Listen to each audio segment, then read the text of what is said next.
चलो let's begin.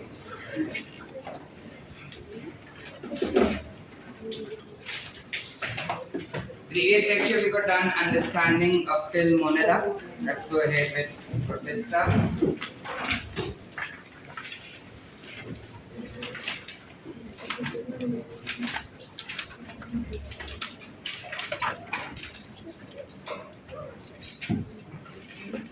Now, when we talk about kingdom Protista, all organisms included in kingdom Protista will be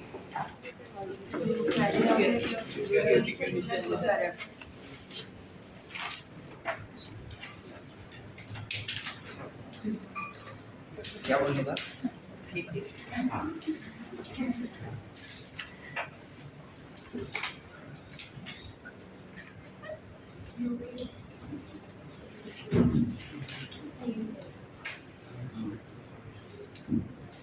They will be unicellular eukaryote. Unicellular prokaryote सारे किस में आ जाएंगे? Monera में. ठीक है. अब इसमें सारे unicellular eukaryotes and all of them have certain specific properties. ये इकलौता ऐसा किंगडम है जिसमें सारे ऑर्गेनिजम्स के अलग-अलग प्रॉपर्टीज है, एक्सेप्ट फॉर कि वो सारे यूकैरियोट्स है, इनके अंदर कोई सिमिलैरिटीज नहीं है एज सच. ठीक है. तो this particular kingdom is classified or is said to be having one of the most diverse property amongst the organisms. ठीक है, इंग्लिश बोला. इस किंगडम में ऑर्गेनिजम्स के अंदर सबसे ज्यादा वेरिएशंस है ऐसा माना जाता है. ठीक है. तो इनको हम जितने भी ऑर्गेनिजम्स हैं ना उनको तीन ग्रुप में डिवाइड कर सकते हैं. एक तो कुछ ऑटोट्रोफ्स है, कुछ डीकंपोजर्स है इनमें, and some of them are heterotrophs.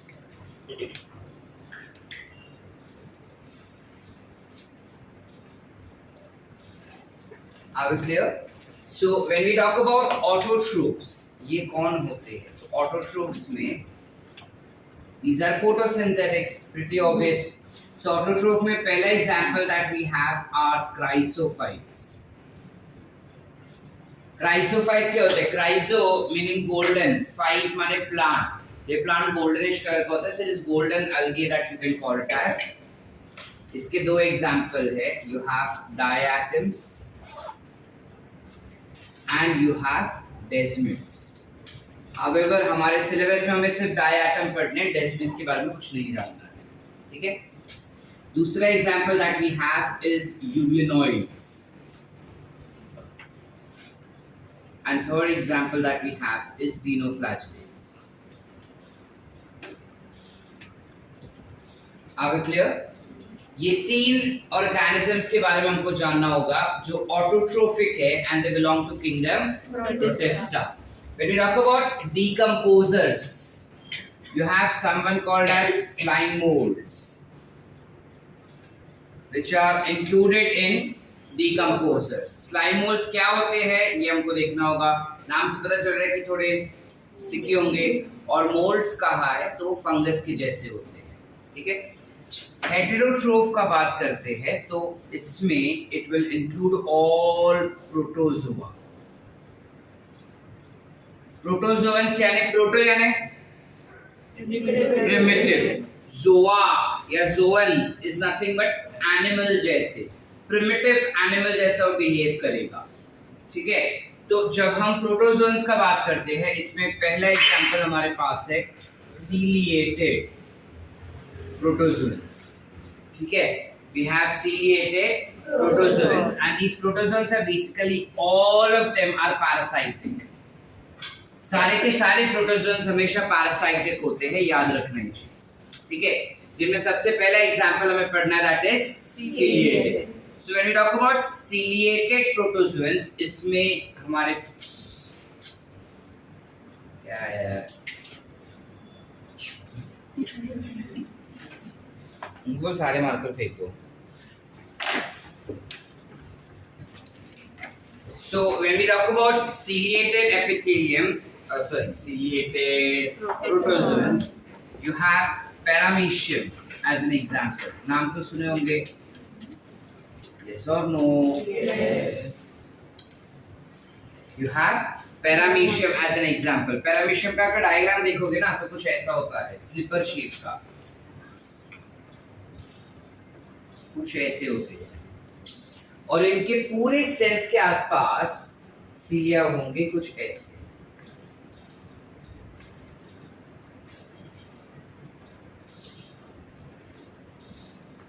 somewhat like this it is, सीलिया रहता है, ठीक है। इनके पूरे बॉडी में एक छेद होता है, ये वाला दिख रहा है। This particular pore is called as gullet. So we'll say that they possess gullet for engulfing. They are prey. Parasitic है, तो वो जो भी खाएंगे, क्या खाएंगे, वो बैक्टीरिया को खाते हैं, ठीक है। एक्वेटिक बैक्टीरिया जो रहेंगे उनको ये खाते हैं, तो सीलियरी एक्टिविटी से वो इन बैक्टीरिया को खाते हैं। तो ये जो गलत रहेगा ना, वहाँ पे सीलिया का कुछ ऐसा मूवमेंट होता है, और उस मूवमेंट से वो बैक्टीरिया को अपने बॉडी के अंदर खा जाता है, ठीक है। और ये इकलौता या पहला ऐसा चंद में से one of the few bacteria, one of the few organisms है जिनके पास दो न्यूक्लियस होते हैं। दे हैव टू न्यूक्लियस, एक बड़ा वाला न्यूक्लियस होता है और एक छोटा वाला न्यूक्लियस होता है। बड़ा वाला न्यूक्लियस जो रहेगा that will be involved in cell division, और छोटा वाला न्यूक्लियस जो रहेगा that will be involved in metabolic reaction which is nothing but metabolism. समझ पा रहे? बड़ा वाला जो न्यूक्लियस रहेगा वो सिर्फ और सिर्फ सेल डिवीजन में इन्वॉल्व रहेगा, और छोटा वाला जो रहेगा that will be involved in metabolic reaction. यानी सेल के अंदर जो अलग अलग एक्टिविटी होता है ना, उन एक्टिविटीज को कंट्रोल करने का काम रहेगा छोटे वाले न्यूक्लियस का, ठीक है। So make sure that this is also one of the special characteristics of paramecium, that they possess two nuclei, ठीक है, and mostly found in fresh water. Most of the time वो फ्रेश वाटर में ही पाए जाते हैं, कभी कभार वो मरीन वाटर में भी पाए जाते हैं, ठीक है। ये हो गया तुम्हारा फर्स्ट विच इज पैरामीशियम के बारे में, ciliated protozoa. The other that we have is flagellated protozoans. Flagellated protozoans में we have an example of trypanosoma. ये ट्राइपैनोसोमा क्या होता है? ट्राइपैनोसोमा जीनस के बिलोंग करने वाले अलग अलग स्पीशीज। ट्राइपैनोसोमा क्या होते हैं? ये भी पैरासाइट है जो जनरली डिजीज कॉज करता है। It cause a disease called sleeping sickness is called as sleeping sickness। सुन के मजा आ रहा है ना कि अगर इसको काट लिया या कोई किसी ने इसको काट लिया, इसने किसी को काट लिया तो बंदा सोएगा ही सोएगा, लेकिन ऐसा नहीं होता। इसे स्लीपिंग सिकनेस इसलिए कहा जाता है बिकॉज ये सोने नहीं देता, इंस्टेड उल्टा है ये, ठीक है। तो फिर स्लीपिंग सिकनेस क्यों बोल रहे हैं? बिकॉज जनरली ये तब होता है जब इंसान सोता है। क्या होता है? ये एक टाइप का मक्खी है। This trypanosoma is basically a type of मक्खी नहीं बोलेंगे, गलत हो जाएगा, मल्टीसेलुलर हो जाएगा। It's basically a type of protozoan जो spread होता है by a particular vector which is called as CC fly। ये CC fly एक टाइप का मक्खी है जो जब हम सोते हैं तब आके हमको काटता है, ठीक है। सोते हैं तभी काटता है क्या सर? जागते तभी नहीं काटता। जागा रहेगा तो तुम उड़ा दोगे ना उसको। सोते हैं तभी वो काटता है, ठीक है।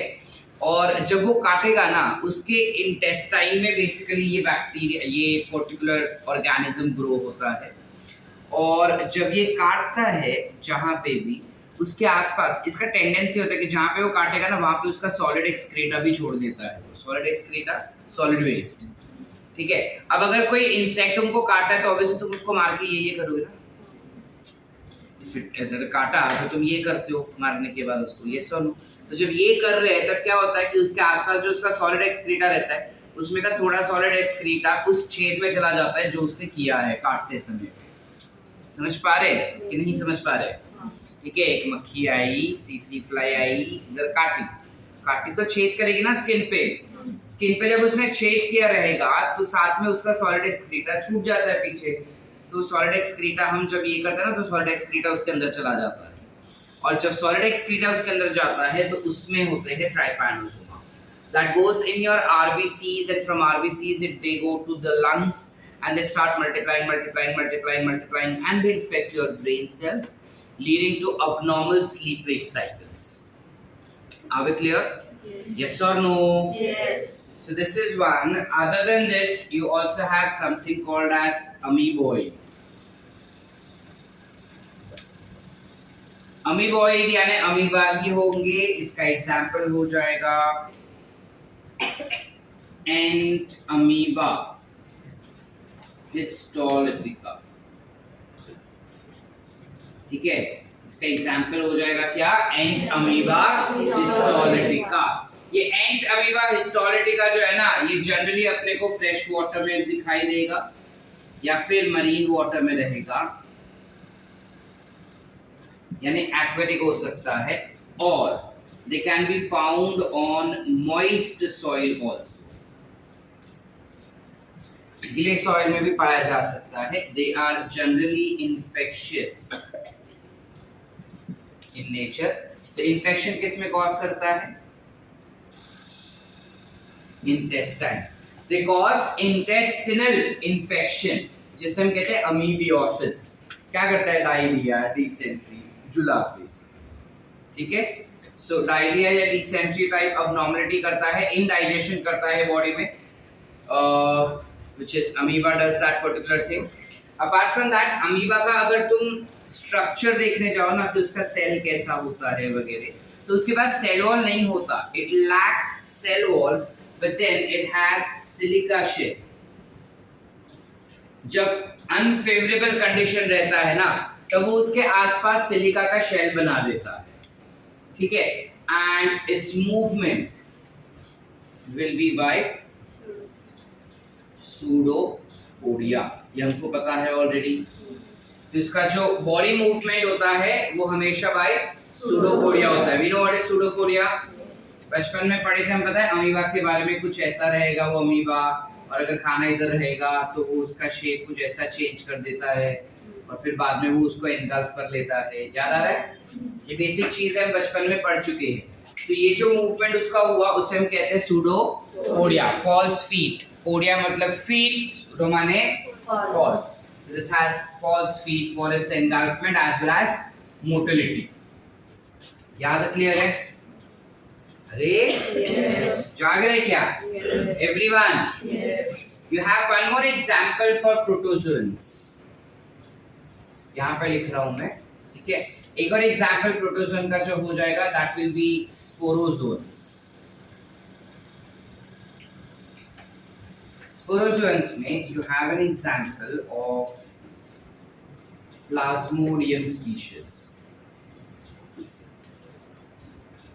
Plasmodium genus से बिलोंग करने वाले सारे species, ये क्या होते हैं? It tends to cause malaria. Malaria cause करने वाले पैरासाइट्स को हम कहते हैं प्लाज्मोडियम। इसको हम स्पोरोजोअन्स करके भी कहते हैं। स्प्लिट करो, स्पोरो मीन स्पोर्स, जोअन एनिमल लाइफ। तो ये जब स्पोरोजोअन्स का बात कर रहे हैं ना, व्हिच इज प्लाज्मोडियम, इनका मैक्सिमम लाइफ जो रहता है वो स्पोर फॉर्म में ही गुजरता है। ठीक है, लेट मी टेल यू ऊपर से कि इसका लाइफ साइकिल कैसा होता है। Let's say doctor Kumbhar has been suffering from malaria, ठीक है? तो उसके अंदर मलेरिया के मेल और फीमेल गैमेट्स रहेंगे। अब कोई मच्छर आया, कौन सा मच्छर होता है? करेक्ट। सो इसका वेक्टर कौन हो जाएगा? वेरी स्पेसिफिक बता दो, फीमेल एनाफिलिस मस्कीटो। ठीक है, फीमेल एनाफिलिस मस्कीटो होते हैं। जो वो फीमेल एनाफिलिस मस्कीटो आया, डॉक्टर कुंभार को काटा, और जब डॉक्टर कुंभार को काट रहा है तो वो उसमें से ब्लड लेता है बेसिकली। जब ब्लड लेती है ये मछली, ठीक है, तब वो ब्लड के अंदर मेल और फीमेल गैमेट भी जाएगा, और वो मेल और फीमेल गैमेट जो है वो मच्छर के इंटेस्टाइन में चला जाएगा। मच्छर के इंटेस्टाइन में ये मेल फीमेल गैमेट फ्यूज हो जाते हैं और बन जाता है समथिंग कॉल्ड एज ऊकाइनेट, एक टाइप का स्पोर होता है। क्या बनते हैं? ऊकाइनेट। ये ऊकाइनेट बाद में धीरे धीरे धीरे डेवलप होता है और उनके इंटेस्टाइन से आता है उनके सलाइवरी ग्लैंड में। ठीक है, अब वो मछली उड़ के आई और मेरे को काटी। जब मेरे को काटेगी तो ऑब्वियसली काटते समय खून तो जाएगा, अपना सलाइवा तो जाएगा उसका। जब सलाइवा जाएगा तो सलाइवा के साथ साथ सलाइवरी ग्लैंड में ऊकाइनेट्स थे, तो वो ऊकाइनेट्स भी मेरे बॉडी में जाते हैं। समझ पा रहे? अब ये ऊकाइनेट्स जो थे वो जब तक सलाइवरी ग्लैंड में आता है ना तब तक बन जाते हैं स्पोरोजोइड्स। क्या बन जाते हैं? स्पोरोजोइड्स, जो भी एक टाइप का स्पोर है। ये स्पोरोजोइड्स जो है वो जाएगा मेरे आरबीसीज में, आरबीसी से जाएगा लिवर में, और वो इन्फेक्शन कॉज करता है और मेरे को बहुत ज़्यादा मलेरिया होता है। स्पोरोजोइड से बनता है मीरोजोइड्स, मीरोजोइड से बनता है वो ट्रोफोजोइड्स, ट्रोफोजोइड से एकदम इन्फेक्शियस फॉर्म ऑफ स्पोर्स बनता है जिसे हम कहते हैं स्किज़ोन्ट। अगर किसी के ब्लड टेस्ट में या किसी के यूरिन ब्लड टेस्ट में, बेसिकली किसी के ब्लड टेस्ट में अगर स्किज़ोन स्टेज दिख गया ना, मतलब उस बंदे को हाइपर मलेरिया है। समझ पा रहे या नहीं समझ पा रहे? नहीं समझा ना? सबको समझा? समझ पा रहे? अब ये जो अलग अलग भारी भरकम टर्म मैंने यूज किया ना, स्पोरोजोइड्स, मीरोजोइड्स, ट्रोफोजोइड्स, स्किज़ोन्स, ये सब 12th में तुमको आने वाला है। ठीक है, हमको खाली इतना याद रखना है कि ये जो अलग अलग नाम है वो सारे अलग अलग टाइप के स्पोर्स है। ठीक है, जो वो मैच्योर होके बनते जाता है और इन फॉर्म्स में वो हमारे बॉडी में इन्फेक्शन कॉज करता है, जिस वजह से we are classifying them in a particular group called as sporozoans. Are we clear up till here? Yes. Any doubts so far? All 4 clear? Yes. क्या बताया हमने? ciliated में एग्जांपल होता है पैरामीशियम, जो फ्रेश वाटर में जनरली पाया जाता है। उसके पूरे सेल के आसपास सीलिया होगा, उसके पास 2 न्यूक्लियस होंगे और एक छेद होगा जिससे वो खाना खा सकता है। अब खाने में क्या खाएगा वो? बैक्टीरिया, यानी किंगडम मोनेरा को खाता है ये किंगडम प्रोटिस्टा वाला ऑर्गेनिज्म। समझ पा रहे? अब उसके बाद हमने देखा कि फ्लैजिलेटेड प्रोटोजोन्स भी होते हैं। फ्लैजिलेटेड में उनके पास फ्लैजिला होगा। इसका शक्ल कैसा होता है, दिखता कैसा है? ये ट्राइपैनोसोमा, ट्राइपैनोसोमा कुछ ऐसा दिखता है। ठीक है, फिर धीरे धीरे जब मैच्योर हो जाएगा ना तब नीचे से उसका स्ट्रक्चर कुछ ऐसा हो जाता है। So this is how trypanosoma looks like. Unicellular होगा, eukaryotic होगा। ये ऐसा प्रोटोजोन है जो बेसिकली हमारे बॉडी में स्लीपिंग सिकनेस डिजीज कॉज करता है।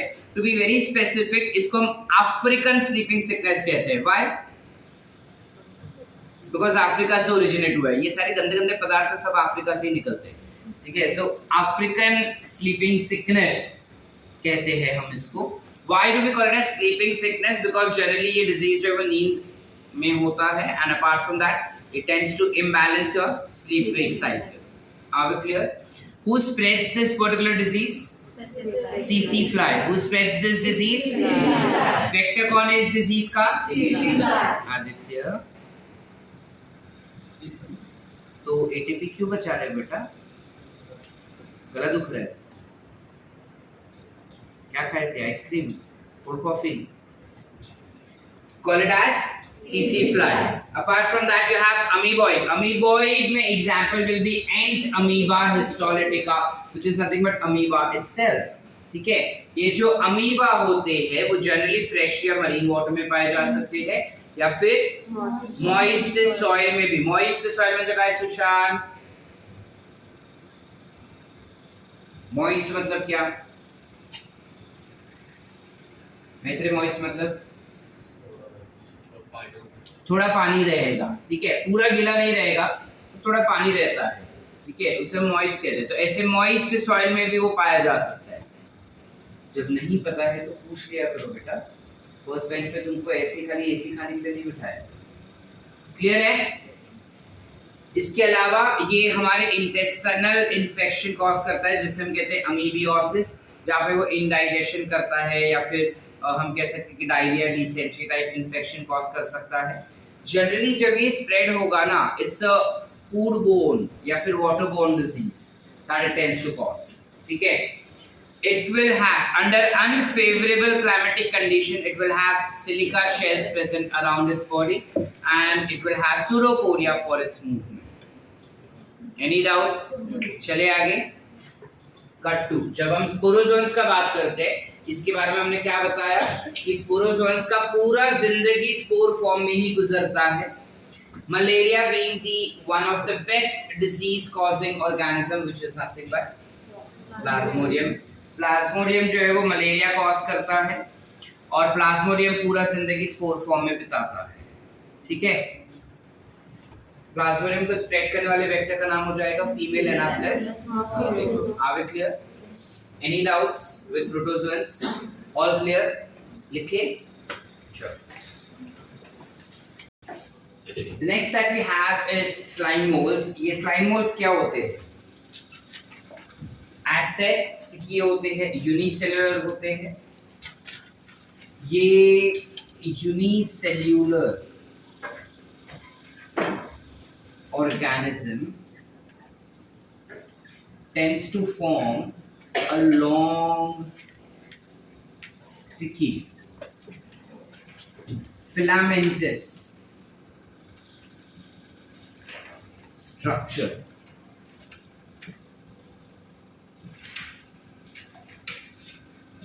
on moist wooden logs या फिर rocks, which is called as plasmodium. ये जो स्लाइम मोल्स रहते हैं ना, ये क्या करते हैं, ये एक लंबा सा थ्रेड, धागे जैसा, लिटरली धागे जैसा लंबा सा स्ट्रक्चर बनाते हैं. ठीक है, और ये काफी स्टिकी मटेरियल होता है, काफी चिकना होता है ये. ठीक है, काफी स्टिकी मटेरियल रहता है जो लंबा सा धागे जैसा उन लोगों को स्प्रेड होते जाता है. ये 2-3 फीट तक लंबा हो सकता है या उससे भी ज्यादा लंबा हो सकता है ये. ठीक है, और इतने लंबे स्ट्रक्चर को वो कहाँ पे ग्रो करता है? बेसिकली वुडन लॉग्स पे ग्रो कर सकता है या फिर वो रॉक्स पे यानी पत्थरों पे भी ग्रो हो सकता है. और इस स्ट्रक्चर को हम कहते हैं प्लाज्मोडियम. ठीक है, ये प्लाज्मोडियम सिर्फ तब बनता है जब क्लाइमेटिक कंडीशंस फेवरेबल होगा. सो Plasmodium is seen only during favorable climatic condition. ठीक है, what if climatic conditions are not favorable? तो क्या? तो unfavorable climatic condition में ये जो प्लाज्मोडियम रहता है वो एक फ्रूटिंग बॉडी बन जाता है जिसके अंदर उसके स्पोर्स रहते हैं. ठीक है, so during unfavourable condition leads या अनफेवरेबल कंडीशन में plasmodium gets converted into a fruiting body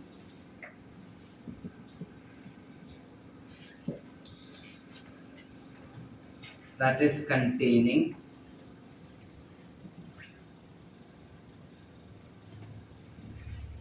asexual spores.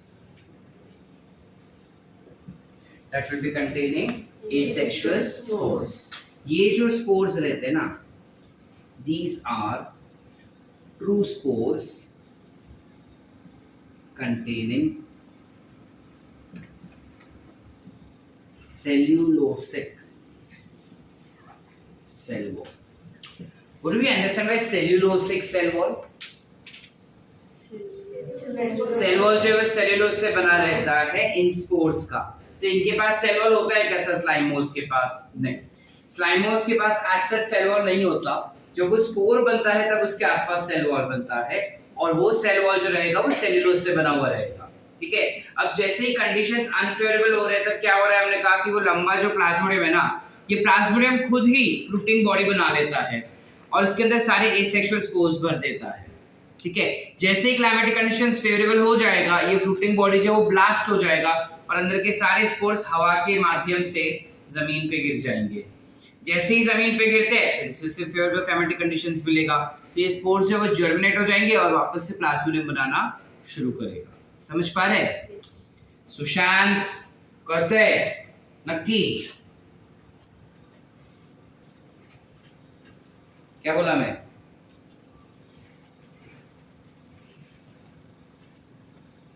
Sushant तो इधर बैठना चाहिए ताकि मेरे को तेरे को मारने का तो नजदीक पड़े। समझा? क्या समझा?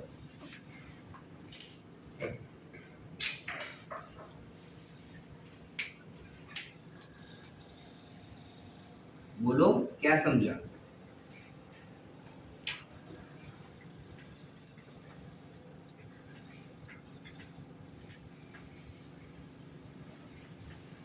As soon as favorable conditions return, fruiting body ruptures and release spores on ground. These spores germinate and form Plasmodium. फिर इससे प्लाज्मोडियम बन जाता है। समझ पा रहे क्या बोला थे? क्या बोला सुशांत?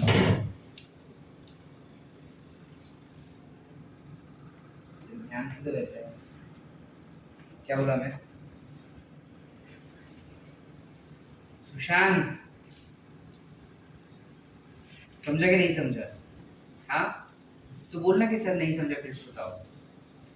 ये एक यूनिसेलुलर ऑर्गेनिज्म है। यूनिसेलुलर माने एक ही सेल से बना हुआ ऑर्गेनिज्म है, ठीक है। तो ऐसे बहुत सारे ऑर्गेनिज्म मिल के धागे जैसा लंबा स्ट्रक्चर बनाते हैं, समझा?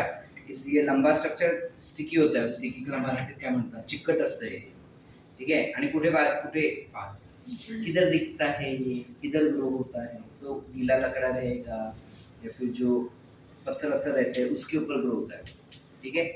अब जब कंडीशन अनफेवरेबल हो जाता है उसके लिए, तब ये वाला जो लंबा स्ट्रक्चर है ना वो ऐसा गोल गोला बना देता है, जैसे कहते हैं फ्रूटिंग बॉडी। उसके अंदर काफी सारे छोटे सीड्स जैसा स्पोर्स बनता है, ठीक है। कंडीशंस वापस फेवरेबल आ जाएगा तो वो फ्रूट फट जाता है, अंदर के सारे स्पोर्स बाहर आते हैं, समझा? स्पोर्स बाहर आके नीचे जमीन पर ही गिरेंगे ना, जब जमीन पे गिरता है तो वापस से वो लंबा सा स्ट्रक्चर बनाएंगे, चिकना वाला। समझा कि नहीं समझा? तो लंबे से स्ट्रक्चर को क्या कहेंगे?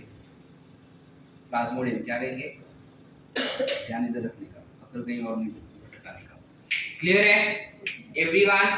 सो that's regarding slime moulds that we have to understand. एक चीज खाली याद रखना, बाय चांस अगर तुमको क्वेश्चन आ सकता है नीट में, where they may ask you which of the following is animal like protist? So it's amoeba.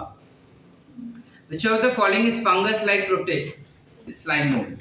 Slime moulds को क्यों फंगस लाइक बोल रहे हैं सर? इसको फंगस लाइक इसलिए बोल रहे हैं बिकॉज़ फंगस भी अनफेवरेबल क्लाइमेटिक कंडीशन में फ्रूटिंग बॉडीज बनाता है जिसके अंदर स्पोर्स होता है, और वो पूरी तरह से फेवरेबल हो जाने के बाद वो फ्रूटिंग बॉडी फट जाता है और अंदर से स्पोर्स बाहर निकलते हैं। हम बचपन में म्यूकर के बारे में पढ़ चुके ना, ब्रेड मोल्ड के बारे में, वो कुछ ऐसा ही ग्रो करता है ना, इसलिए इसको फंगस लाइक प्रोटिस्ट भी कहते हैं।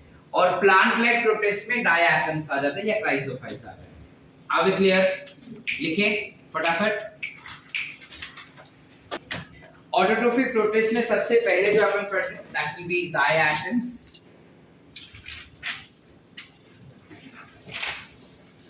Diatoms, very firstly and very importantly, these are said to be as chief producers of marine ecosystem. म्हणजे काय? इसका क्या मतलब हुआ कि जो मरीन एनवायरनमेंट होता है ना, मरीन मतलब सॉल्टी वाटर वाला जो एनवायरनमेंट रहता है, उस एनवायरनमेंट में काफी सारे प्लांट्स हैं जो फूड बनाते हैं, काफी सारे दूसरे बैक्टीरिया भी हैं जो फूड बनाते हैं, लेकिन सबसे बेसिक और सबसे ज्यादा क्वांटिटी में आदित्य जो फूड बनाता है वो कौन है? इसलिए उसे कहते हैं चीफ प्रोड्यूसर। चीफ म्हणजे काय? सबसे पहला, सबसे ज्यादा ये बनाता है, और इसको खाने के बाद या इसको कंज्यूम करते करते नेक्स्ट ऑफ द ऑर्गेनिजम्स को मिलता है फूड, ठीक है।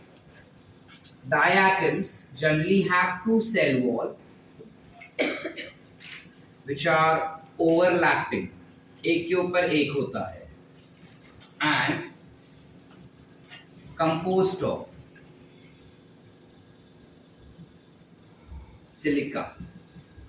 सिलिका से बना हुआ दो सेल वॉल्स होते हैं इसके पास, जो एक के ऊपर एक ओवरलैपिंग होता है, which is also called as showcase like, showcase के जैसे होते हैं ये, ठीक है। म्हणजे काय शोकेस देखा है, शोकेस म्हणजे आता मराठीत काय म्हणतात मला माहित नाही, ठीक है।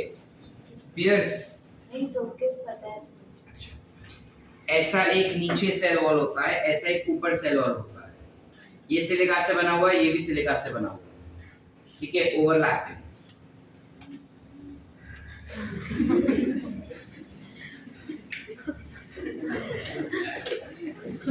You have two overlapping showcase like cell walls which are present, और इसका जो ये cell wall होता है, their cell wall is gritty in nature. Gritty म्हणजे काय? Gritty म्हणजे काय? ग्रेनी होता है, रफ होता है और छेद वाला होता है, ठीक है। स्मूथ सेल वॉल नहीं होते, रफ सेल वॉल होगा और छेद वाला रहेगा। सैंड पेपर देखे कभी?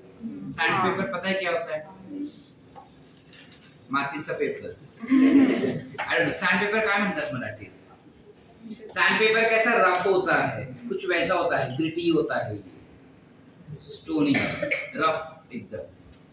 सैंड पेपरला सैंड पेपर म्हणतात। गूगल माताला विचारून घे काय, गूगल माता दाखवणार तुला।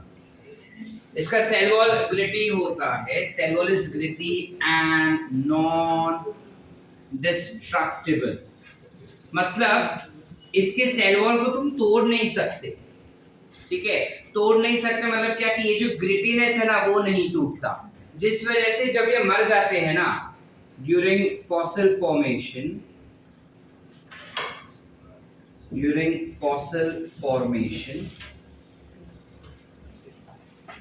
या फिर हम कहेंगे ड्यूरिंग फॉसिलाइजेशन,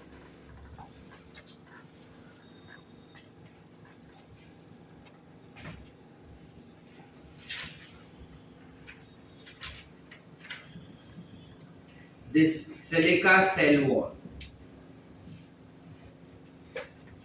एक के ऊपर एक पाइल हो जाता है and it forms a special material called as diatomaceous earth material.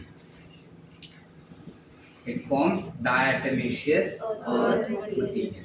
क्या बोला मैंने कि जब ये डायटम्स मर जाते हैं ना मरीन एनवायरनमेंट में, तो मरने के बाद इसका सेल वॉल तो डिस्ट्रक्ट नहीं होता, हमने कहा, तो उसका सेल वॉल जो एक के ऊपर एक ऐसा पाइल हो जाता है, ऐसा गट्ठा बन जाता है, और गट्ठा बन के एक स्ट्रक्चर बनाता है, एक केमिकल बनाता है जिसे कहते हैं डायटोमेशियस अर्थ मटेरियल। अब ग्रिटी होने की वजह से यानी छेद वाला और रफ होने की वजह से ये जो डायटोमेशियस अर्थ मटेरियल है, it can be used for filtration purpose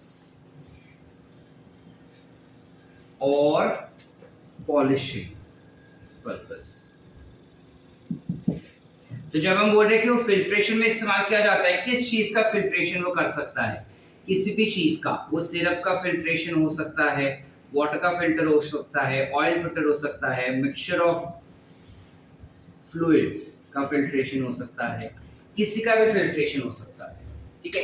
पुराने जमाने में ना, अभी अपने पास ये ऐसे आरओ एक्वागार्ड वगैरह है, पुराने जमाने में ना स्टील का फिल्टर आता था। आई डोंट नो अगर तुम्हारे घर पे अभी भी है या नहीं, या तुमने देखा होगा या नहीं। कुछ ऐसे दो टैंक होते हैं, एक ऊपर का टैंक होता था और एक नीचे का टैंक होता था जिसमें नल रहेगा,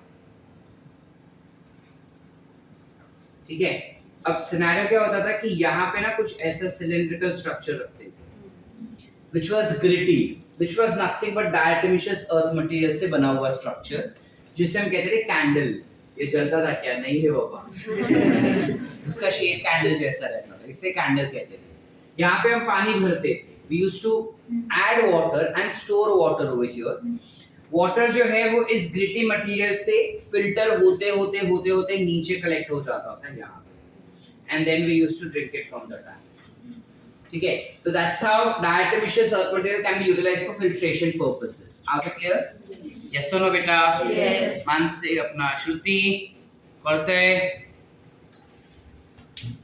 इसके अलावा ये जो diatomaceous earth material होता है, it is ideally non motile. उसके पास किसी भी तरह का लोकोमोटरी ऑर्गन नहीं है, ना पैरापोडिया, ना सूडापोडिया, ना सूडोपोडिया, ना फ्लैजेला, ना सीलिया, कुछ भी नहीं होता इसके पास. But they move passively along water current. इसका क्या मतलब हुआ? मतलब एक्चुअली ना ये मोटाइल नहीं होते, लेकिन जिस डायरेक्शन में वाटर के वेव्स जाते हैं ना, उस डायरेक्शन में पानी के साथ साथ ये चला जाता है जहां पे भी उसे जाना होगा. समझ पा रहे कि नहीं समझ पा रहे? अरे Yes. समझा कि नहीं? Yes. ठीक है. इसके अलावा जब डाई एटम्स का हम बात करते हैं, they are very very colourful in nature. ठीक है, काफी सारे अलग अलग ब्यूटीफुल कलर्स इसमें दिखाई देते हैं. Are we clear? Any doubt? इसको हम अलगे की तरह भी मानते हैं काफी बार. But is it an algae? No. So we just write that it is algae-like. जिस वजह से we classify it to be as plant-like protist. Are we clear? Diatoms के बारे में सारे informations clear है? कोई doubts? ये सारे information पे questions already आ चुके हैं नीट एग्जाम में, तो कोई भी information अपना छूटना नहीं चाहिए. ठीक है? Yes. समझ पा रहे? डायटम्स जैसा होता है डेस्मिड्स भी वैसा ही होता है क्या सर? एक्चुअली थोड़ा बहुत सिमिलर होता है, बट एकदम सिमिलर नहीं होता. डेस्मिड्स के बारे में हमको ज्यादा इंफॉर्मेशन नहीं दिया, एक्सेप्ट फॉर ये चीज बताया कि जो डेस्मिड्स होते हैं ना, ये गोल्डन कलर के होते हैं, so they are classified as golden, and based on that the name has came as chrysophytes. Are we clear? Will they be photosynthetic? Yes, absolutely. चले आगे. Yes or no? Yes. जाओ या पूरे. चलो लिख लो इतना. चलो फिर यूग्लिन और फ्लैगलेट्स करते हैं.